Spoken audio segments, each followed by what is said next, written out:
What's up? Now that you've reviewed the film, how do you feel about your unit's performance? I think there's a lot of good things that we got out of it. To me, for the first game with 3 new starters, I think the one positive leave out of there is Jamal being at center. Was, to me, we went in there on a silent cadence. On a silent cadence from the first game. There was no, we had 2 penalties, 2 holding penalties, which are just unacceptable. But to me, no offsides, no bad snaps. No, I mean, they shouldn't be anyway. But just to me, the first game going silent cadence for him, I think it was a good game for him. Overall, I think we played average. I get a lot of a good first game for really Rufus, Jamal. I shouldn't say Devin, but just really the first game getting back into things, which is always hard. Off, just not hitting anybody since we played last January. We just did fundamentally. We got to pick things back up. Just to me, we didn't do things. To me, we played lower. We didn't get our pads down, our feet a little more.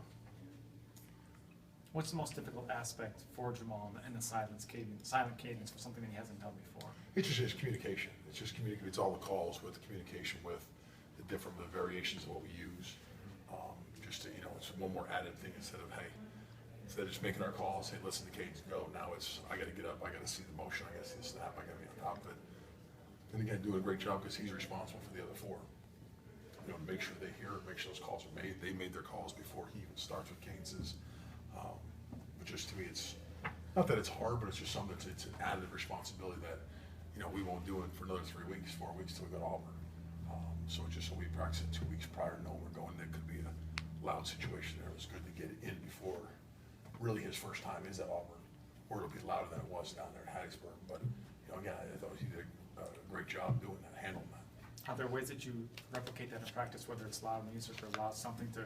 Yeah, we have music every day at practice. You can't hear yourself in practice. So, but it's always going on out there. It's just again, every drill we do is silent cadence. So it's inside drill, it's one on pass rush. Everything is done, and silent cadence is really it's not for him. It's for the tackles, so they can see they can see what they got to see, and they can hear it without.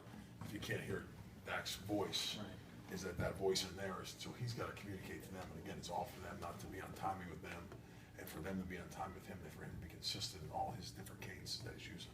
How did you feel like Rufus did in his first real game at left tackle?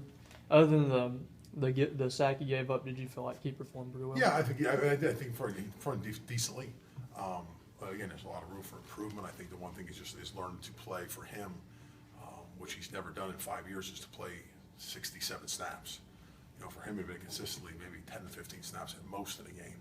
Now it's 67, so you see to me even as the end of the game went on, not that it was a lot of plays. We didn't have anything in the first half. I think we had 22 plays. In the second half, it's just okay. How his energy has to go through the game and go throughout the game. 467 plays, not I'm going to sit in the silence for a while, run out there for a couple plays, come back. So I think that's part of that game atmosphere that he needed. Each of them had their own individual thing, but I think that was a big thing for him that he learned from that experience.